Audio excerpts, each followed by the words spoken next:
Perfect. Okay, so we are now recording. So welcome. I won't take too much time here. I'll just briefly kind of introduce myself and then we'll go around the virtual room here and have everyone introduce themselves. So I'm Katie Mayo. I am the mentor for with this new mentorship program that Casey has so graciously put on. I have been working in industry for about 3 years as a consulting nutritionist for an extrusion company. So my background is in animal science and dairy science, and I've been able to use a lot of that in the field. I actually did not get a degree in nutrition. I got my master's in immunology and worked with different swine viruses and gut health. And, but I feel like immunology is one of those kind of versatile fields and it translates well into nutrition. So I have enjoyed that aspect of it as well. In my role now, I pretty much do kind of a combined role of consulting nutrition work with extruded ingredients. That includes some education outreach. And then I also just took on a role as a research and development manager. So we actually have an extrusion plant where we do both internal and external projects. So that's making different extruded feed ingredients to test those at universities and other partners that we do feeding trials with. So yeah, a little bit about me. I went to Iowa State University, so that's right in the middle of the state of Iowa in Ames. And yeah, so okay, I'll pass it off. I'll go to my right here to Connor. So I'll let you go next. So hey everyone, thank you all for being here and thank you to Casey for putting this on. I think it's great to have a mentorship program in animal science. I think it's something we desperately need. But I'm Connor. I'm on my first quarter of my PhD at University of California, Davis, working on greenhouse gas quantification mitigation from cattle sources. Is there anything particular? Oh, what are your career goals?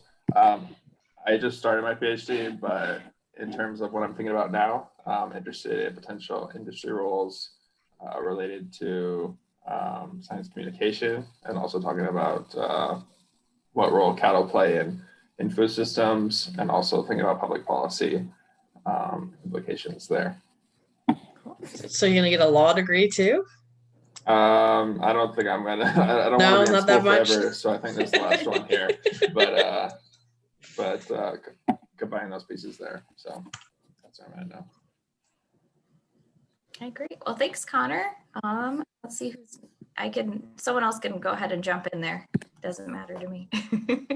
Okay, I'll go. I'm Will Porter. I'm a master's student at North Carolina State studying dairy calf nutrition with Dr. Stephanie Ward. I am in my fourth and final semester. So I'm currently writing my thesis, and I still have some data to analyze, but we're getting there. I got my bachelor's degree from the University of Georgia in dairy science. And as far as my career goals, I think I see myself in a sales type position, nutrition type work. So are you going to go on for a PhD, or this is it for you?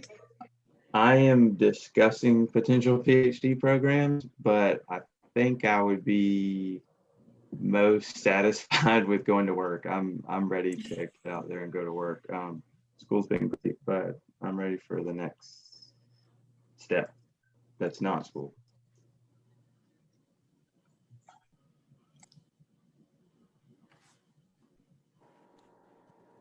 So I can go next. My name is Guadalupe Ceja. I'm currently in my second semester of my master's in dairy nutrition at Purdue. And I did my undergrad at the University of Pennsylvania in a bachelor's in biology. And then I did like a post-bac program at Virginia Tech. So I was there for a year before I came here. So now I'm in Indiana. I'm still working on, like, the point of the master's for me was to figure out what my next steps were.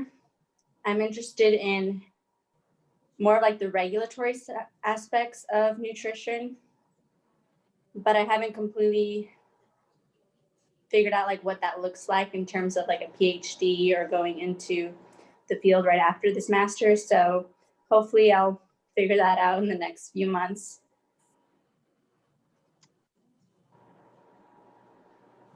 Great.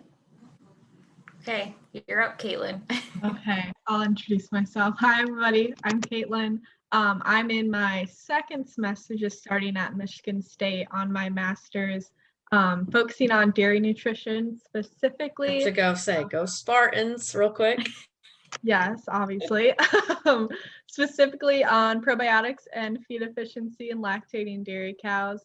I did my bachelor's at Iowa State. I'm from Iowa. I did my bachelor's in dairy science.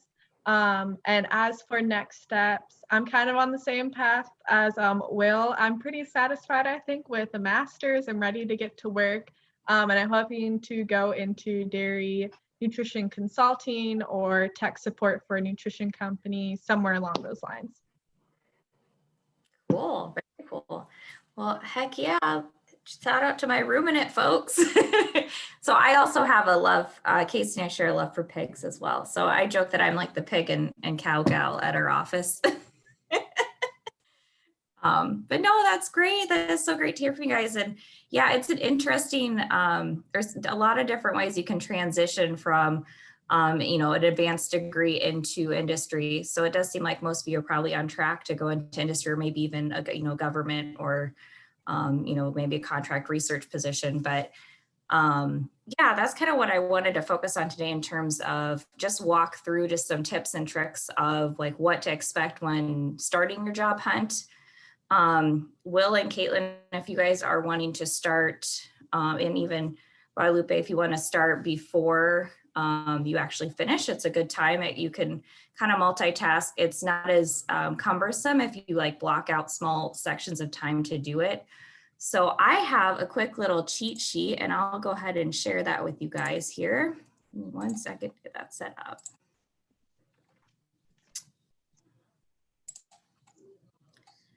Okay, so let's see if that will show up. Okay, let me make that bigger. Perfect. Can you guys see that? It should just be like a Word document. Yes. Okay. So and I'll send this out again in an email after we're done meeting, but this is kind of just my tips and tricks in terms of, what is your starting point, right? You're in your field of study, kind of what type of, position you're looking for. Maybe you don't, but maybe you have a target company in mind that you want to work for. But the first thing you can do, and you can do this now while you're in your program, is networking. And you can never do too much networking. I felt like especially when I transitioned from undergrad to graduate school, this was something that wasn't really, encouraged by anyone. This is something I kind of just sought out on my own and had heard from other students to do. So the good news is it's incredibly easy to network, especially I know like right now we're all kind of stuck pretty close to home. So the good news is there are a lot of virtual options. You can even do an over the phone type cold calls are what they call those. Some people still do those today, but you can definitely do it virtually. A lot of my networking that I've done has been through LinkedIn. So if you don't have a LinkedIn profile, that'd be my tip number one. You should get a LinkedIn profile. There's also a very vast amount of jobs that are posted on LinkedIn, including technical positions for people with graduate degrees. So that would kind of be my first suggestion. You can also talk to your colleagues. So talk to students or maybe professors that that have connections to industry. So maybe your project involved working with a company or something like that.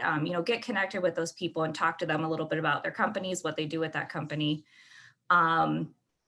The other thing is if you do have the chance to actually travel and go to conferences or meetings that aren't virtual, you can definitely meet people there. So I know it's always kind of awkward to go to like kind of the happy hour, the social hour.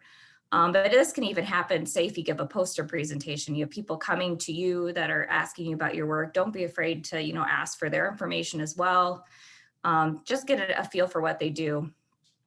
And then my next tip is when you're actually ready to start looking for jobs, the first place you want to start is your resume and your LinkedIn profile. So you want those to pretty much match up with the type of job description you're targeting. So when I first started looking, I knew I wanted more of a managerial position. So I kind of called my target position industry manager, because I knew there was something, you know, I wanted something that was not just on the technical side, but also on the management side. So I was able to customize my resume to fit positions like that. So it really just takes doing research, creating a kind of a short list of jobs or companies you're interested in working for. And then when they do post for positions that you're interested in, taking those keywords from that posting and implanting that into your LinkedIn profile and your resume. So it's almost as if because it can be really overwhelming, right? There's a lot of jobs out there right now. It's actually, your areas are all actually in a really good place. I feel like there's a lot of opportunity out there in terms of people looking for more qualified individuals. So that's a good place to be in our market. But do your research, create a short list. It makes it a lot less cumbersome.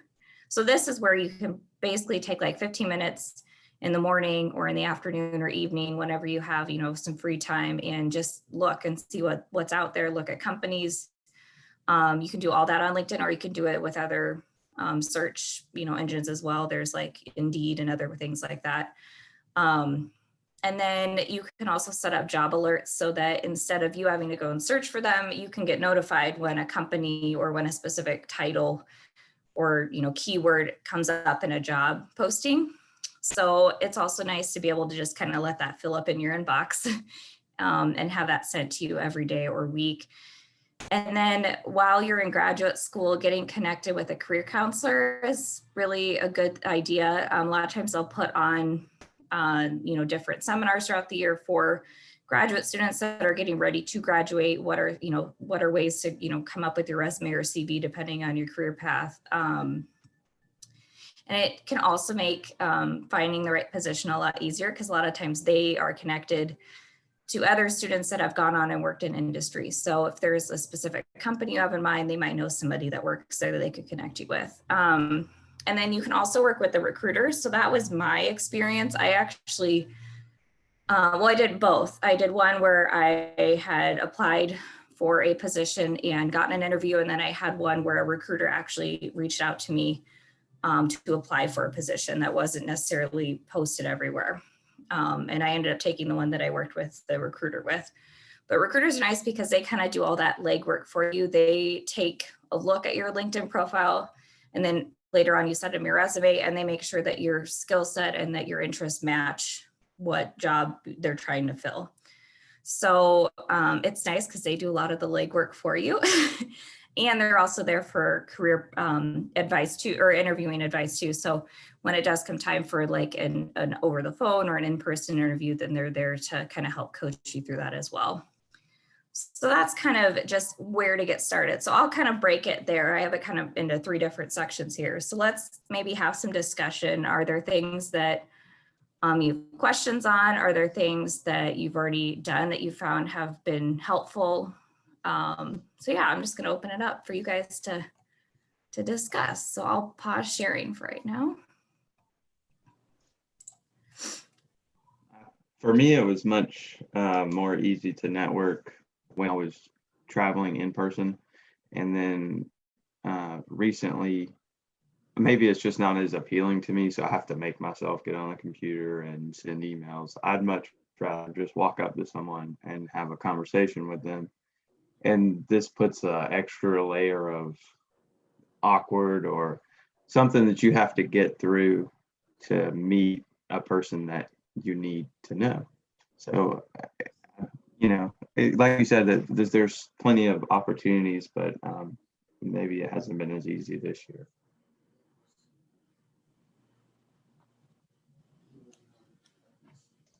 I also like agree with that in the sense that I feel like I do better talking in person, like in terms of like presenting who I am. And I feel like it's hard to like show, I guess, my like that type of personality via like email or LinkedIn. Like I feel like they don't really get a holistic picture of who I am. Is there ways of being able to still like show that's like, I guess, sense of personality via social networking like LinkedIn? Or is it just like not something that people really think about? Katie, do you think I show my personality on LinkedIn?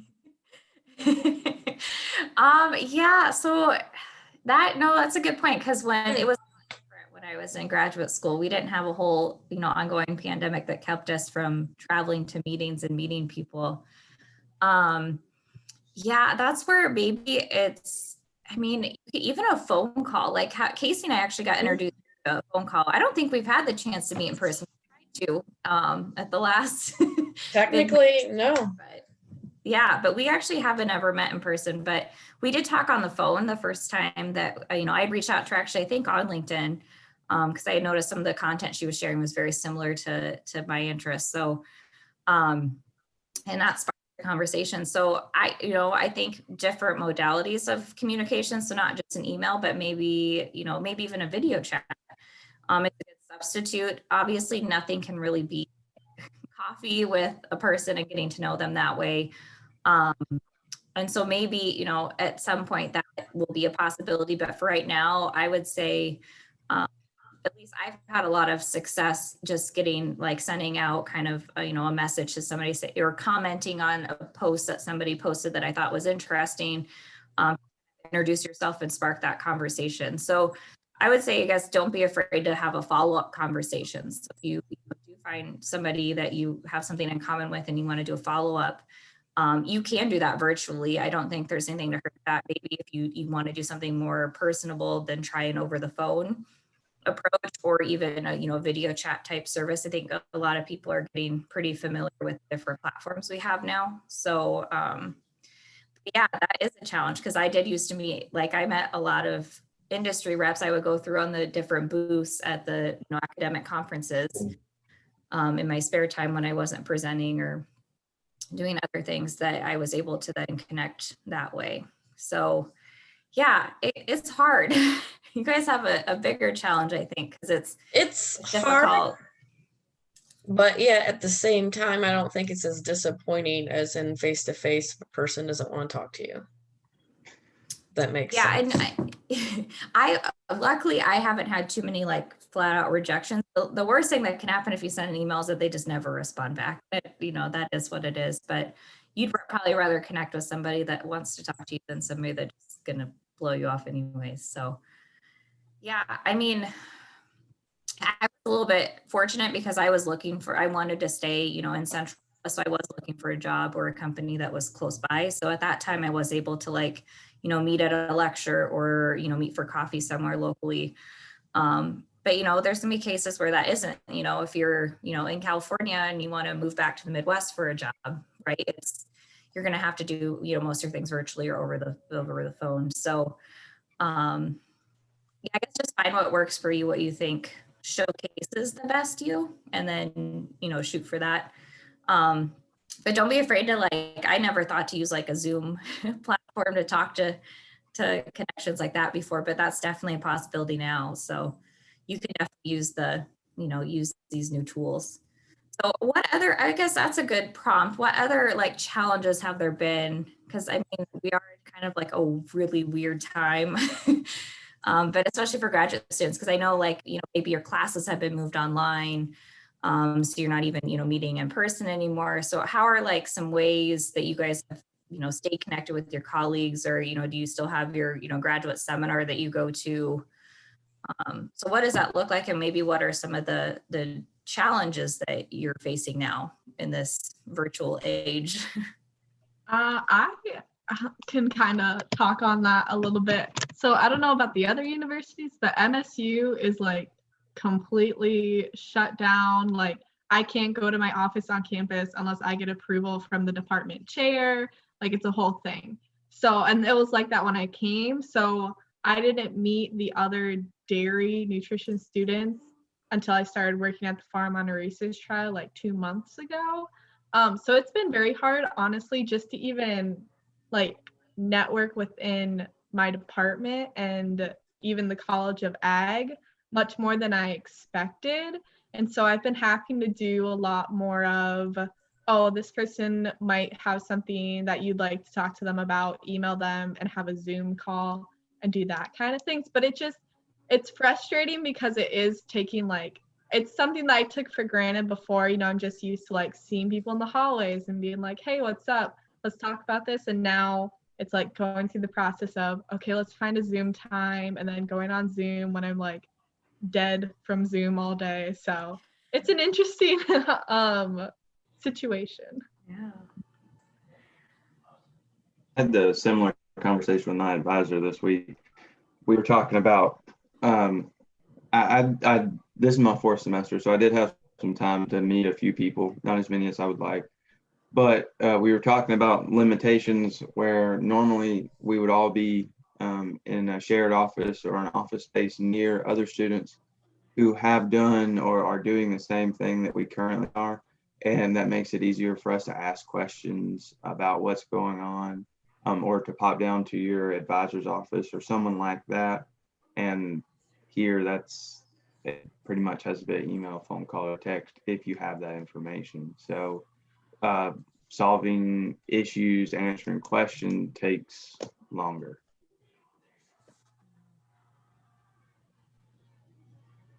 It's been definitely a challenge. I've heard from everyone. I do know the problems with Michigan and stuff for sure. That's where my family is. But Laura Griner made a comment to the students, and if your only way to do it is Zoom, you know, still, I know you're zoomed out. I get zoomed out. But she's saying get a hold of your peers. They don't all have to be in nutrition or what you're studying, but maybe across, maybe a room in it, and talk about higher level nutrition, learn more stuff, and, you know, not about this class is awful or my dog did this or I watched this movie, but, you know, talk about a higher level of science, learn new things, step out of your box. And she was just trying to say, even if it's going to coffee with a few people, safely, but off campus and stuff, just to try to maintain that and the interaction and learning from each other. Yeah, I also, one of the things I did too was we had a graduate student, professional student organization. So specifically if we had one for immunobiology, which actually was interdepartmental, you know, I was particularly isolated from the rest of my colleagues in my program because I was out at the vet school, and that's almost 2.5 miles off of campus. So I spent most of my time out in this little research building off of the vet school as part of the diagnostic lab. So without that organization, I wouldn't have had any interaction and seminar. We also had a graduate seminar. I know that's a lot different now too, because we used to have guest lectures come in and things for that. You know, outside of classes, then I didn't really have a chance to socialize or meet or to, you know, talk science or problems with my research with other graduate students. So that could be something too to look into, just, you know, student organizations in general.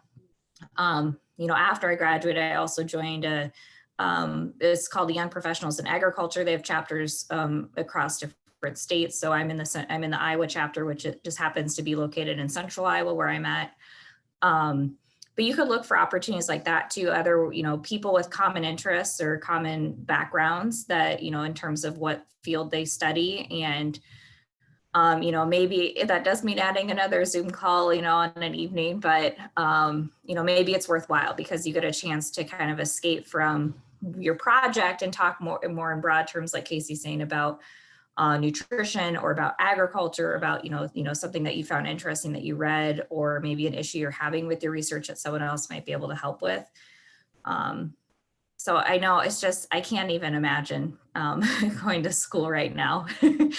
I'm still trying to adapt to working from home. I'm like part remote, part in person, depending on if we're doing things in R&D or not. So yeah, I understand this whole like Zoom fatigue because we use Microsoft Teams, but same thing. It's the video conferencing app. So I'm constantly being bombarded with either instant message chats all day from different colleagues, or, you know, having these different calls via, you know, video conferencing. So it's a thing that I didn't think existed before all this. Yeah, and I think I had the same problem. I working for DSM and international companies. So to talk to global, we were on calls all the time. So we're all remote. So sometimes it's changing it up. Pick up the phone instead of a Zoom or an email. Set times in your schedule that, hey, I'm going to read these 2 hours. I'm not going to, set time that you look at your email, set how many hours, Zoom calls that you have, and try different ways of communication too. So. Yeah, and it is important to balance your time. So like, just to give a little background, I was actually a direct PhD student when I first started graduate school, which was great until I ran out of funding for my PhD project and had to make the tough decision on, do I continue with somebody else that has funding to do this project, or do I, take the project I've already completed and write a thesis on it and get my master's? And I'll be completely honest with you, that was the best decision I ever made, was to just take my project that I really had done pretty much everything from scratch, including planning and executing it. And then all the stuff that comes after, the data analysis and publishing. And I'm glad I did that, because I didn't realize at the time, but I was kind of spiraling out. Like, it can be really intense, especially when you're in school for 5 to 7 years with a PhD program, depending on if you have your master's or not first. So for me, that was actually, in hindsight, a very good decision on my part, because I didn't realize how much of myself I was sacrificing by dedicating my whole self to school. So keep that in mind too. There, you've got to find ways to release steam or do things outside of outside of research and school. And sometimes that does lead to new networking opportunities. So I was a big fan. We had a self-service like wine bar, and that was probably one of my favorite places to just go. Even if it meant I brought a paper with me to read for journal club the next day, go and just unwind. But yeah, but find some time, maybe that's with your family or with your friends, or, maybe even your dog or cat. And just, for me during this pandemic, it's been getting outside. So that's one of the nice things about remote work is I can take a lunch when I want to take a lunch. And so if I want to take a walk at 10:30 and have that be my lunch, then that's what I'll do. And I think that has helped a lot to break up my day, to keep me from becoming too fatigued, right? To just constantly be bombarded with communication in terms of emails and instant messages. And so do try to find balance, because you don't want to burn yourself out. Graduate school is probably the hardest thing I've ever done. So, but yeah, don't be afraid to also take some time for yourself, And the nice thing about, networking and stuff and meeting new people, if you can, is that gives you hope of what's out there. Grad school is always a daunting task, no matter master's, PhD. My husband can tell you how many times I wanted to quit, but if you network with people in the industry and start conversations, you get fueled back up. Oh my gosh, you're having this problem. And if you go off in those types of conversations that are meaningful versus what I have to do for my class or my research trial, that's where you get your passion and your fire from. So that's why, even looking for the job or not, networking with the industry and finding those people, and most of them will talk to you, but you don't feel like you have to do a Zoom call. But I think it's important to still be connected to that somehow, if you can. Yeah, sometimes it even just means like sending out a message to connect with somebody. So when I was actively hunting for a job out, while I was still finishing up my thesis in grad school, I did pay for the paid version of LinkedIn, which was nice, because then I could automatically add people that weren't, in my network. But even if you have the free version, you can still send a message to connect with someone. And so I've done that before too. Just to say, hey, I read your article about XYZ. I thought this was a really interesting point you made. I'd like to discuss it further. Could we, connect here and discuss further? And a lot of that, just, if you send a message and it's personal, not just kind of a generic message, that usually goes over pretty well and can start, a good conversation. And honestly, the ones that don't reply, then they don't want to talk to you, and you probably don't want to talk to them. So don't be too discouraged, but most of the time that's worked pretty well for me. So I think engaging, which I know we've kind of talked on this a little bit, but engaging in, different online activity, whether that's a publication, take advantage of that while you're in academia, because It's hard when you don't have access to those publications like you used to be able to. So if there is a publication out there that, maybe it's somebody who did something similar, or you're doing something similar, and want to talk to them about their methods, or, look them up on ResearchGate's another great place for people that are in academia.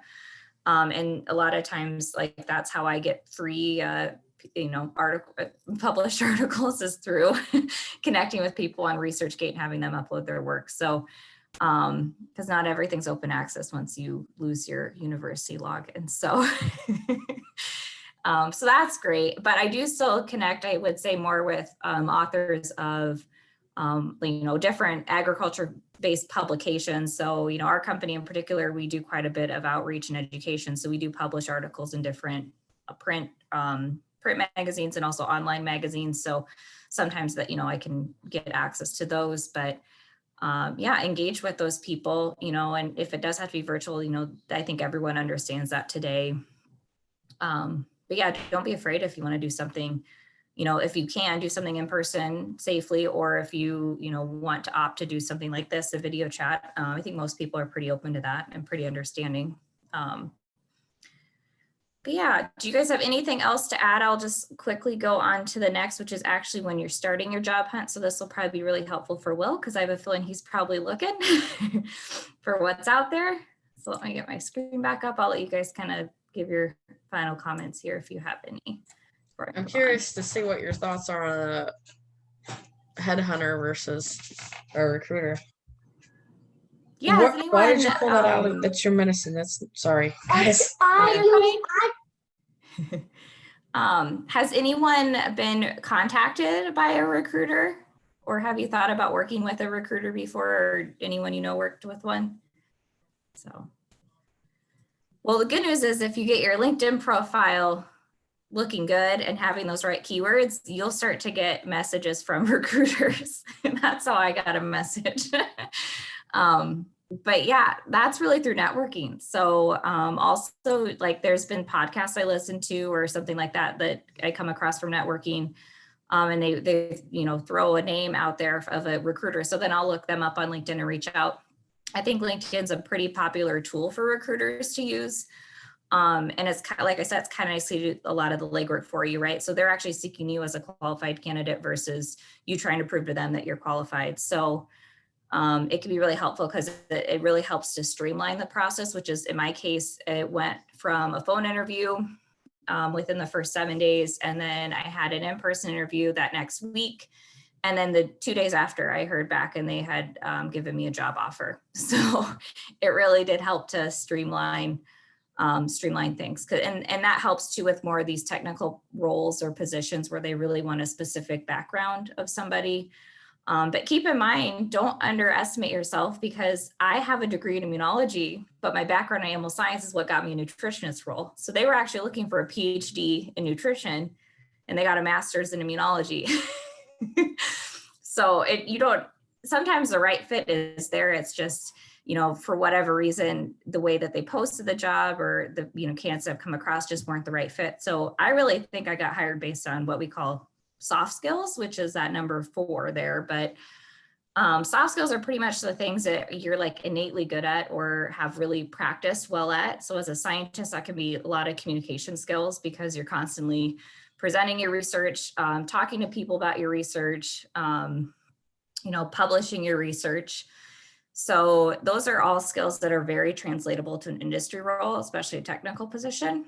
Other things that, I heard it was a Will or Connor, you guys were maybe interested in more sales or technical roles. And so, with sales, maybe your people skills, right? That's one really good thing you could highlight. So, have there been instances where, even in your background of before you started graduate school, where, did you work in a sales role, or what were some of those, common skills, maybe, being a strategic person or being a good, manager, those types of things. For me, I pretty much said, okay, I'm really good at communicating science. That's pretty much what I'm made to do.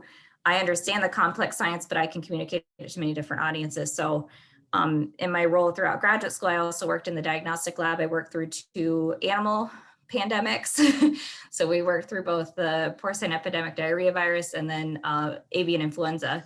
So even though my project wasn't necessarily in those things, well, the PED was part of my one project, but I talked to producers. Those were our clients. They were sending us samples. We were, running those samples. I was running all the tests on those. I was isolating virus from those. So I was doing a lot of this basic research that had never been done since it's a novel pathogen, and preparing that data for a lot of different ways, whether it's a press release or something, an oral communication to on the phone with a producer trying to explain something.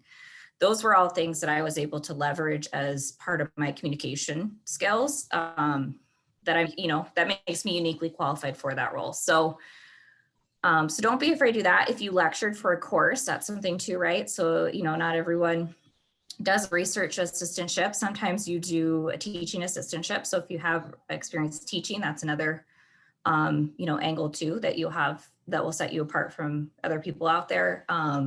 So just take some time and think about like, what are the things that make you you, and maybe also what led you to your career in science? Because I've always loved talking about science. I didn't realize that really until I started, really evaluating kind of my soft skills. But, in the end, I think that's really what always drew me to science was the community and being able to solve problems. So use those skills.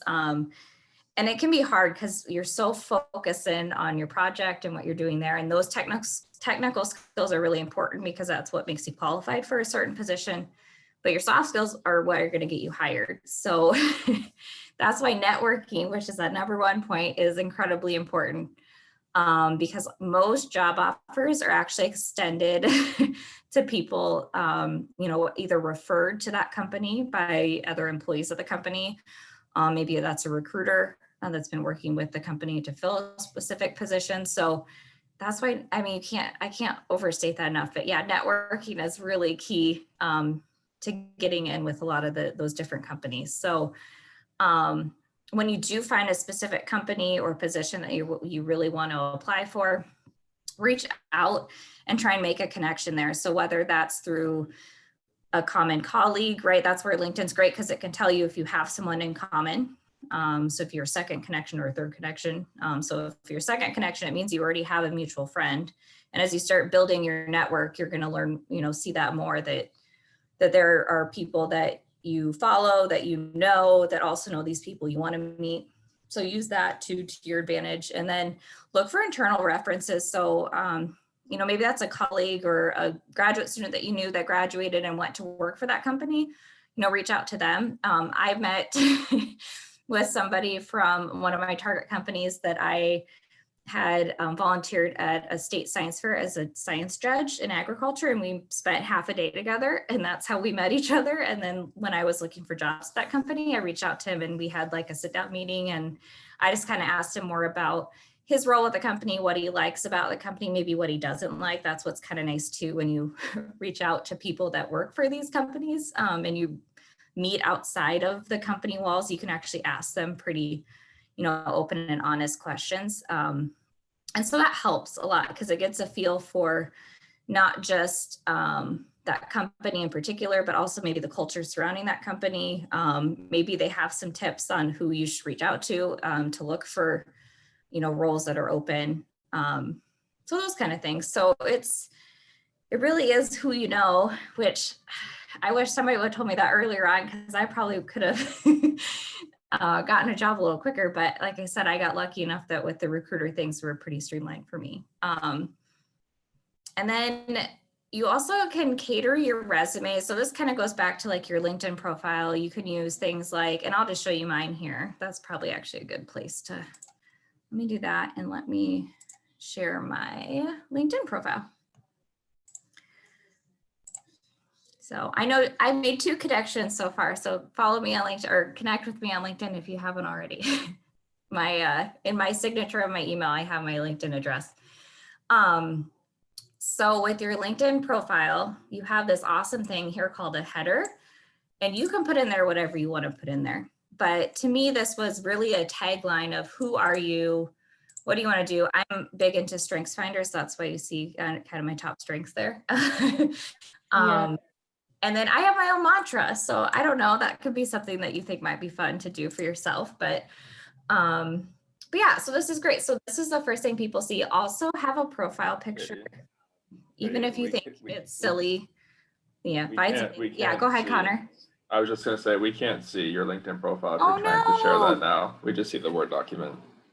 Oh no, okay, let me stop that and reshare that. Sorry, I was trying to get that to. I'm sorry to interrupt, but just wanted to. No, I'm glad you said something.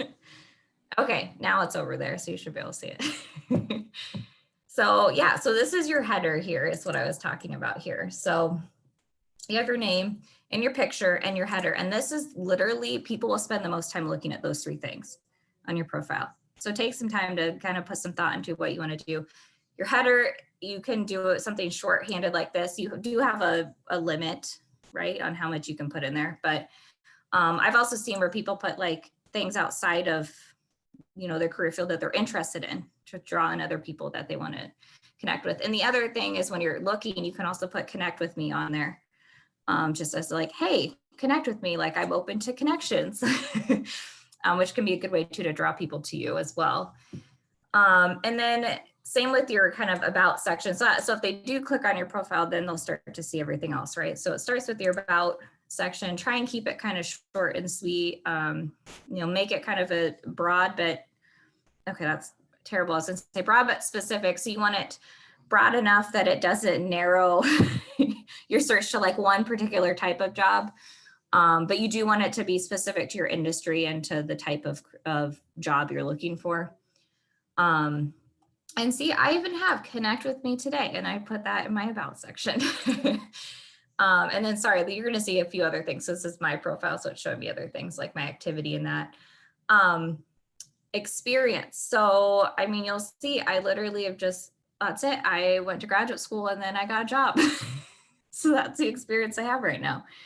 And that's okay. And it can be a little daunting when you're like, well, I've only gone to graduate school. So what are my experiences? So, I did have an actual like full-time job outside of, in between. It was kind of, I worked like during the summers and during the holidays and things back home. And then I also worked as an undergraduate research assistant before going to graduate school. So I worked part-time with the USDA there. So I put those things in there as part of that. And I did add 2 of my publications. That's totally optional. You don't have to do that.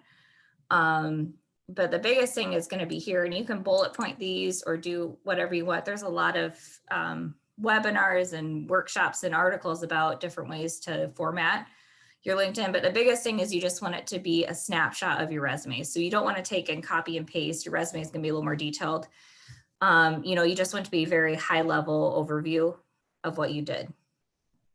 So I put in things like published research, right? And presented, because I was targeting roles that were more technical, that required communication skills, engaging different audiences. So swine producers, researchers, veterinarians, things like that. Just kind of, those are some of the target words. Presented at conferences, and then what field, kind of area my research was in. So that will look a little different for everyone, but I feel like it's a nice overview. And I actually worked a lot with our career counselor on this. So at Iowa State, we have specific career counselors for interdisciplinary graduate students, which was super helpful. I think most universities will have some sort of career counselor available to them. And she was incredibly helpful with my LinkedIn profile and getting it kind of up to par and things. So. And then you have your education. Obviously, that's important, right? Because you want to show you're qualified for your role. And then any license or certifications. I feel like this kind of stuff really isn't looked at. Most people will just scroll here and then they'll be like, okay, I'm done. But I did fill it out in terms of, because I do quite a bit of outreach. So I do quite a kind of my mentorship experience all started with this career conference for girls that are in 6th through 12th grade, and it's to encourage them to pursue STEM careers. So now that I'm in industry, I actually am a presenter at this conference, but before that I actually helped organize the conference. And so I thought that was kind of cool to put in because it's part of one of the things I'm passionate about. And then I was in our graduate student organization, and I was president for part of that. So I did put that in there. And then I'm currently a science communication fellow for one of our public gardens called Ryman Gardens. So they do a Meet a Scientist event. So I have that all in there because I'm still doing that as of today. But you can kind of just cherry pick, I think, what you want to showcase, right? So you want to showcase your best. So what are your interests outside of research? What, is your research focused on? So yeah, so I'll kind of leave it there. Any questions or anyone want to comment on anything that they've come across while looking for positions, or maybe you had questions about LinkedIn. How expansive should you make your descriptions on your experience and roles, in terms of whether you took that directly from your resume or whether you came up with that specifically for LinkedIn? Let me see if I still my resume. Actually, I just updated my resume a time ago. I actually interviewed for a position while in quarantine, and that was interesting because I actually did my first video interview.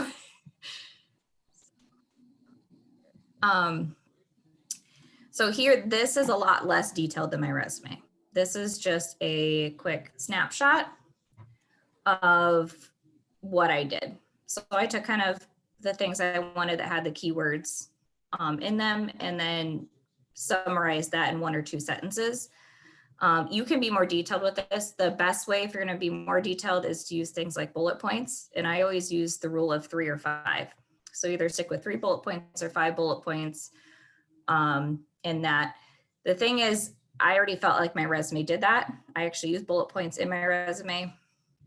So for this, I just wanted to keep it more general, but include those target words of different positions I'm interested in. So, so that was kind of it. And right now, I need to update this because I just have a title change. So this actually needs updated.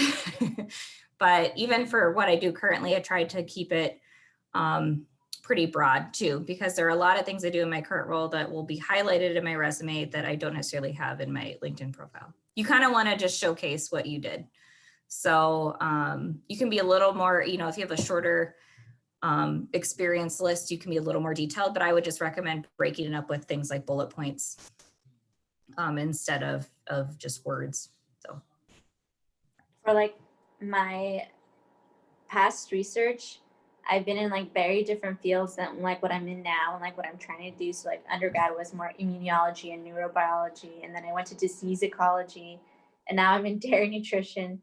So I want to represent that I have a lot of technical laboratory skills and know how to do research, but at the same time, I don't know how in depth to be if I'm trying to if I'm not in those fields anymore and not trying to pull in those crowds. yeah, so it's good to showcase those. I would say you could probably do that on your resume. So, and let me see if I can get my resume pulled up here real quick. Or I'll send it out to you guys. You can see it. Yeah, so yeah, go ahead, Casey. Laura made a good point. She's got a resume that's got everything on there. Everything, all her skills, all her publications, everything. And based on the job she's applying for, she picks and chooses what to put on there. And she really recommends on a resume to have 2 pages. Focus on the titles of your thesis in that experience, your work experience, and then, your skills and leadership stuff. Don't go all the way back to high school, which I would agree. So if it's not relevant for the job, don't necessarily put it. But leadership, if you're a president of the grad school club or something for a year, that's something you want to have on there. But you should have one that has everything on there if you're going into academia. But if you're going to industry, you got to pick or choose. And the other thing is what you got to really sell yourself on in those job descriptions is metrics. If 10 different laboratory skills, or you manage 2 different students in the lab, those are important things to put on there if you're looking into going into maybe where you'll have direct reports. You just gotta kind of tweak it for the job. Yeah, no, that's a good point. Yeah, so a CV can be very detailed and lengthy, but a resume, yeah, I've always kept it under, at the 2-page rule. So it can be hard because you do have other experiences you want to highlight, but if those aren't necessarily pertinent to that job in particular, you maybe don't need to put that on that resume. So if you are targeting a job in dairy nutrition, maybe there are some technical skills you want to highlight. Let me see if I can pull up my resume here real quick and show you guys, because the way I did that is I used keywords, which are basically like you see, like, when you look at searches or hashtags or things like that, it's just single words like that. Also on LinkedIn, while we're here, you can, let's see here. They've shortened it a little bit, but skills and endorsements. So there used to be where you could, and maybe it'll let me do it here, showcase more. Yeah, here. So there are like obviously a lot of things that I did in graduate school, both working in, both the virology and animal field. So I basically had people endorse those skills. So have your friends do that and you can do that for them. But that might be like a place where you could highlight that on LinkedIn. Or in a resume, you can use a keyword section and it just won't take up too much space. So that's beneficial, right? Because you're trying to optimize your 2 pages and not making it look too cluttered. You still want it to be easy to read. So that would probably be my recommendation. I like the idea of having kind of a master resume that you can kind of pick and choose from for different roles. I think that's really cool. I kind of did that. I basically I laid out just my general resume. And then for each, it was pretty generic in terms of, had everything on there that I could put on there. And then when it came time to applying for that specific role, I would I'd take the job description, pull out keywords that I want to highlight. Things they're directly looking for. I wanted to highlight those on my resume, and I would almost rewrite some of the sections to fit in those keywords. So yeah, I definitely think that you could showcase your technical background and diversity because, like I said, I somehow got hired as a nutritionist, but training is in immunology. Although thank you for my animal science degree. That's really the real reason I'm working in nutrition. But, there are experiences that you've had that no one else has had that could make you unique or uniquely qualified for that position. Or that might be something you mentioned in your interview. You might use one of those experiences of when you had a specific research trial in undergrad, or, you worked with a professor on a project or something along those lines, to showcase problem solving or other types of skills. So yeah, I think it's okay to have that. You just want to be selective in your space that you're given and not be, don't get too wordy about it. But like, I thought the keywords was a really cool thing that you could use in your resume to highlight technical skills and without taking up too much space. Yeah, no, that's a great question. Anything else? We're almost out of time here, so I won't keep you guys too late. See if I can pull my resume up here real quick. Aha, found it. So, I believe this is it.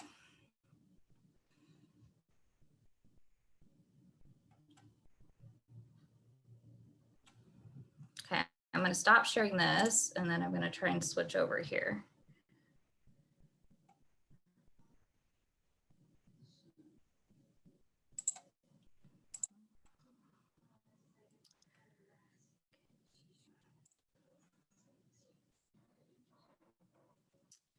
Okay, so this was my resume for, this actually was a position in vaccine design for swine health, so with a pharmaceutical company.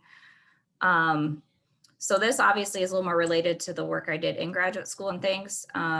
So this I worked with the recruiter on, that's why there's a summary here, but she basically took my resume and unformatted it, but kept all the important content from it and put it into kind of this area here. But as you can see, like using things like bullet points, right? And so these are using keywords like leadership, right? So it was a managerial position, so leadership is important. vast technical knowledge because it was a complex, for this specific position, it was a temp position, but it was to do a certain vaccine platform design. So you do need quite a bit of technical experience in both the molecular field and the virology field. You know, communication, publication, things like that, because I think almost every job description in research talks about excellent communication skills. So definitely I did a lot of that and in graduate school, but then also outside of graduate school as well, my current role. So I highlighted all those things. This is kind of what I was talking about. So you can kind of have a technical skills or a keywords section.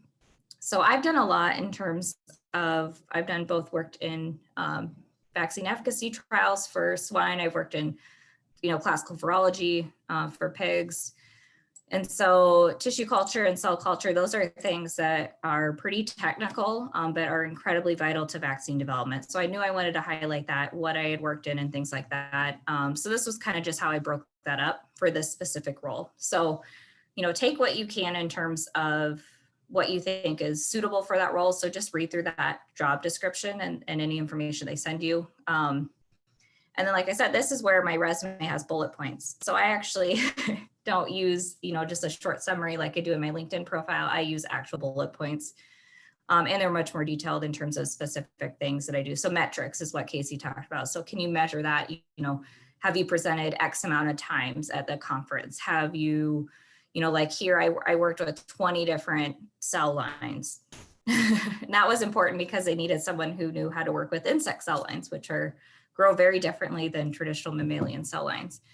You know, obviously all the different parameters needed, you know, technical skills needed to measure vaccine efficacy. Have I done that? Yes, I did that as part of a research role I had previously. I've done a lot of education outreach in my current role, a lot of so like nutritional support too, which, you know, even if that vaccine is not geared specifically as a nutritional product, it could still impact nutrition and performance, which is really important for animal performance. You don't want a really good vaccine that also dampens animal performance because that won't be a seller. So those were all kind of, I guess, how I did that in terms. So I just took kind of my 3 most recent is typically, it just depends on the length, but 3 most recent is pretty common in terms of experience, what you want to put on your resume. And then I did put in like my volunteering in there because that's something I wanted to showcase about me.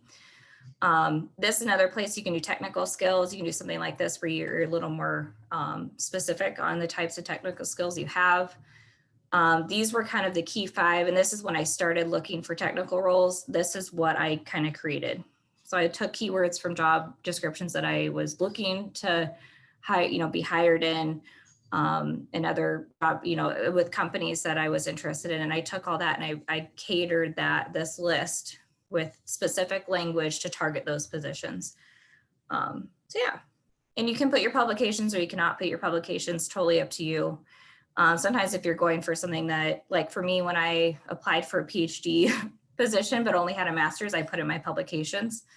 Because I had a little bit different experience than some master's students. I actually started out that track. And so I was publishing and things for that. And then I published my thesis work too. So yeah, that was just kind of some basic things. Don't leave off your professional development because that's super important. So that could be like, Casey's talking about, were you, president, or did you coordinate something for your, graduate school? I put on that science communication fellowship. I did that training while I was in graduate school. I got a new skill for Katie. Yeah. She's a professional resume builder.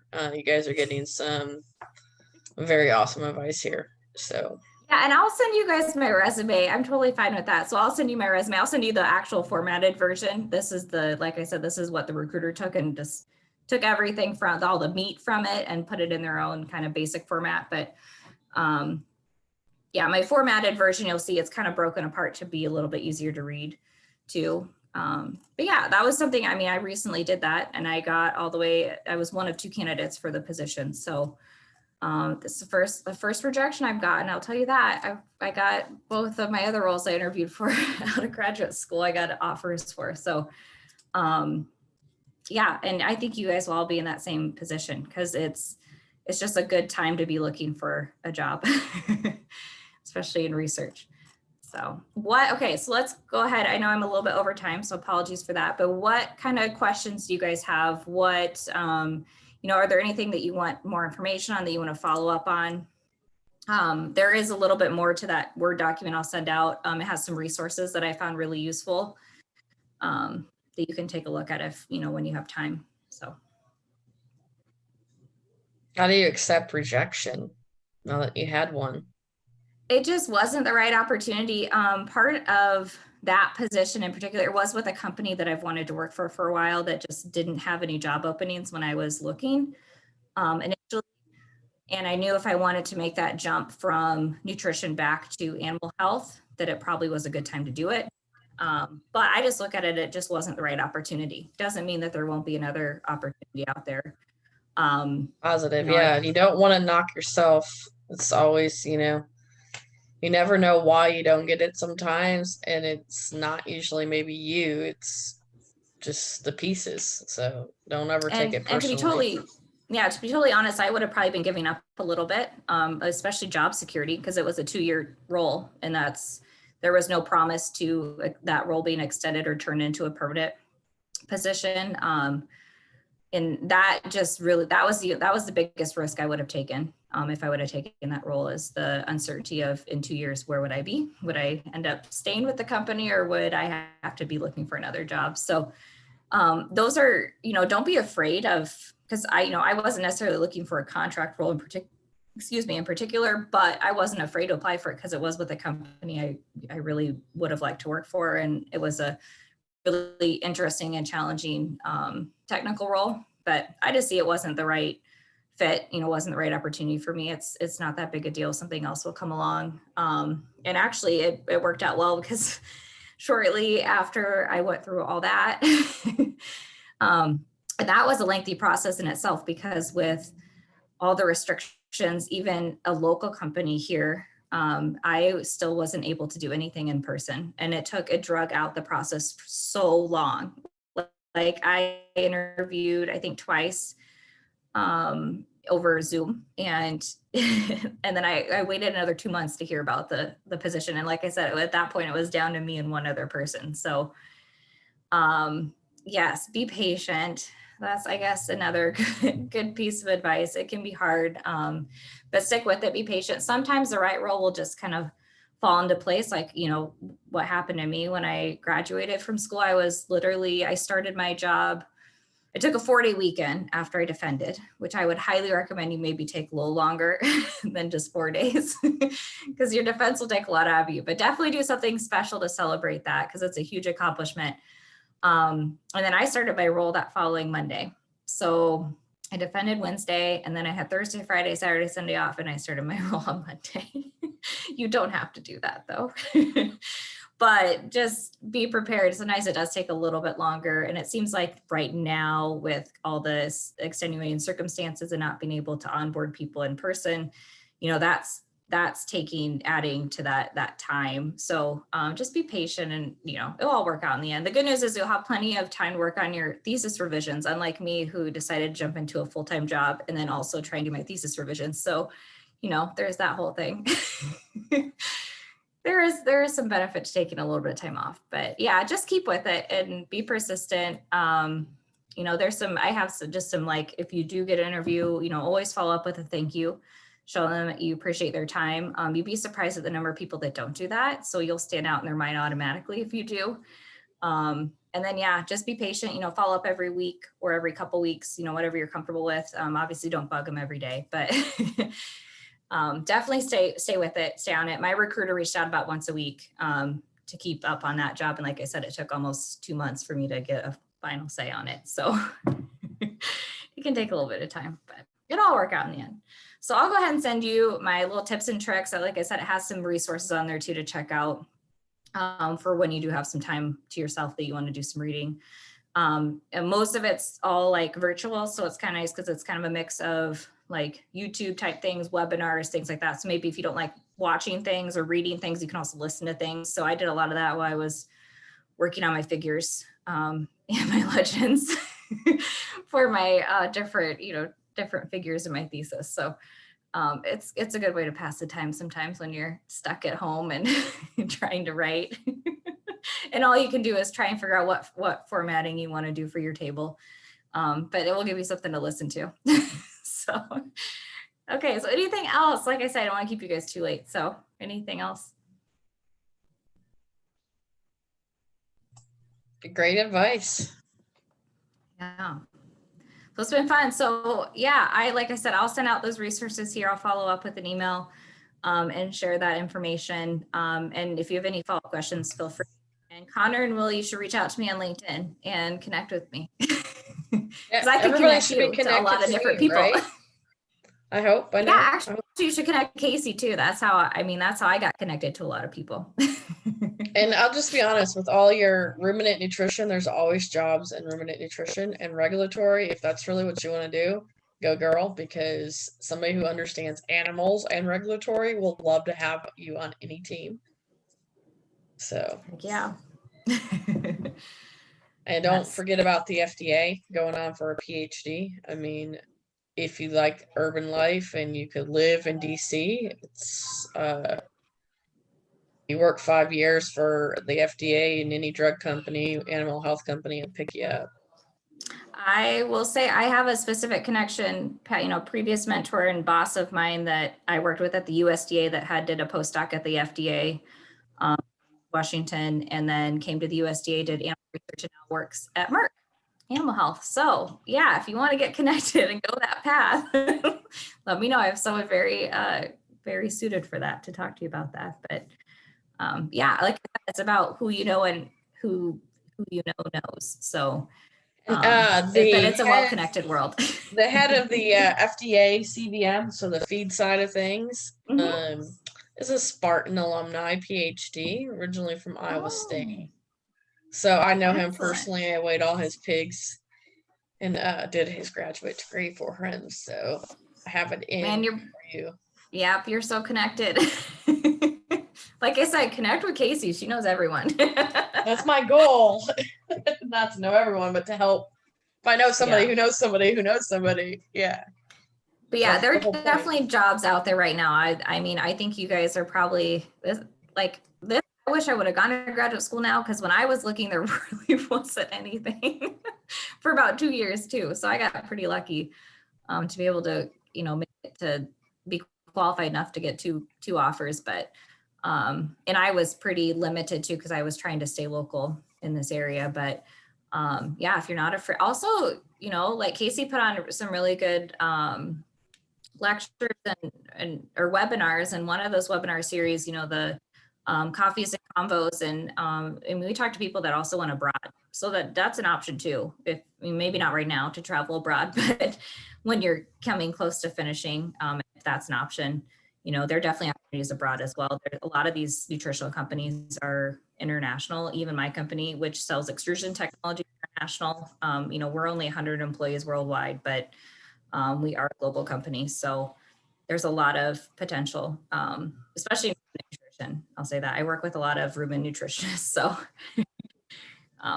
yeah, no, I think that's great. I'm excited to get to continue this journey with you guys and hear how things go. And yeah, try and stay positive. It's hard.